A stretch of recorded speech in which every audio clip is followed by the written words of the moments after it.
السلام علیکم ورحمۃ اللہ وبرکاتہ۔ سوال کرتے ہیں کہ اگر بیٹی کو جہیز میں اس کی جائیداد کا جو حصہ بنتا ہے اس حصے میں سے کچھ بطور جہیز دے دیا جائے اور بقیہ حصہ اسے بعد میں دے دیا جائے، یا بعض صورتوں میں لوگ اس طرح کرتے ہیں کہ بیٹی کو بہت زیادہ جہیز دیتے ہیں اور بعد میں یہ کہہ دیتے ہیں کہ جی یہی آپ کی وراثت کا حصہ تھا۔ تو اس بارے میں شرعی رہنمائی کیا ہے؟ دیکھیں جی، پہلی بات تو یہ کہ وراثت کا زندگی کے ساتھ کوئی تعلق ہی نہیں ہے، یعنی جس کا وارث بننا ہے اگر وہ زندہ ہے، جیسے اولاد اپنے باپ کی وارث بنتی ہے، تو باپ زندہ ہے تو وراثت کا کوئی وجود ہی نہیں ہے زندگی میں۔ زندگی میں باپ اپنی اولاد کو اگر کچھ بھی دیتا ہے تو وہ ایک گفٹ شمار ہوتا ہے، اور گفٹ میں ہدیے میں بیٹا اور بیٹی وہ سب برابر کے شریک ہوتے ہیں۔ جس طرح والدین بیٹوں کو گفٹ دیتے ہیں اور بیٹوں کی شادیوں پہ خرچ کرتے ہیں، اسی طرح وہ بیٹیوں کی شادی پر خرچ کریں گے۔ دوسری بات، یہ بہت بڑا ظلم ہے ہمارے معاشرے میں جو بچیوں کے ساتھ کیا جاتا ہے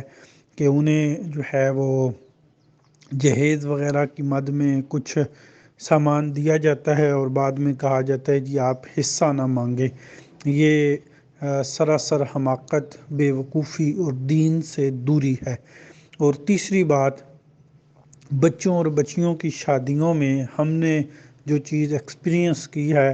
کہ ہماری نسل نو کے اتنے تقاضے نہیں ہوتے عموماً، بالخصوص دین سے تعلق رکھنے والے لوگ، کیونکہ ہم ایک ایسے گروپ میں موجود ہیں جو دینی مائنڈز ہیں تقریباً، تو ظاہر سی بات ہے ہمارا سب کا یہ مسئلہ مشترکہ ہوگا کہ دینی ذہن رکھنے والے بچے اور بچیاں ان کی اتنی ڈیمانڈز نہیں ہوتی، لیکن ماں باپ نے خاندان میں، لوگوں میں، قبیلے والوں میں اپنی ناک اونچی رکھنی ہوتی ہے، تو اس لیے وہ جی ہم نے جہیز بھی دینا ہے اور لوگوں کو دکھا کے دینا ہے۔ اور یہ ایسا مسئلہ ہے کہ بعض لوگوں کو یہ باتیں بڑی کڑوی تو معلوم ہوتی ہیں، لیکن میں ایسے بچیوں کو جانتا ہوں کہ جن کی شادیاں تاخیر کا شکار ہیں، اور یہاں تک چند دن پہلے مجھے کسی نے کہا کہ سر آپ اس حوالے سے کوئی کمپین ہی چلا دیں کہ والدین کی تربیت ہو کہ بچوں کی شادیاں جلدی ہونی چاہیے تاکہ وہ فتنوں کا شکار نہ ہوں۔ اور کسی نے یوں کہا کہ سر آپ کوئی خاص اس کے اوپر ریکارڈنگ کر کے ہمیں بھیجیں تاکہ ہم اپنے ماں باپ کو ہی سنا سکیں۔ اور مجھے ایک ایسی بھی بچی کی بات یاد ہے، اس نے مجھے ایک دفعہ کہا تھا کہ سر ہم اپنے ماں باپ کا گریبان پکڑیں گے کہ آپ نے ہمیں حرام پر مجبور کیا۔ تو جس قدر فتنوں کا دور یہ چل رہا ہے، اس میں ایک تو یہ ہونا چاہیے کہ جو ہی بچے جوان ہوں ان کی شادیوں کی فکر کرنی چاہیے، اور ہمارے ہاں دونوں طرف سے ہی فرات و تفرید ہے۔ لڑکے کی طرف سے جی یہ پڑھے گا، پھر جاب کرے گا، اور پھر جو ہے وہ کمائے گا اور گھر بنائے گا، یہ کرے گا وہ کرے گا، پھر شادی ہوگی۔ اور بچیوں کے لیے جی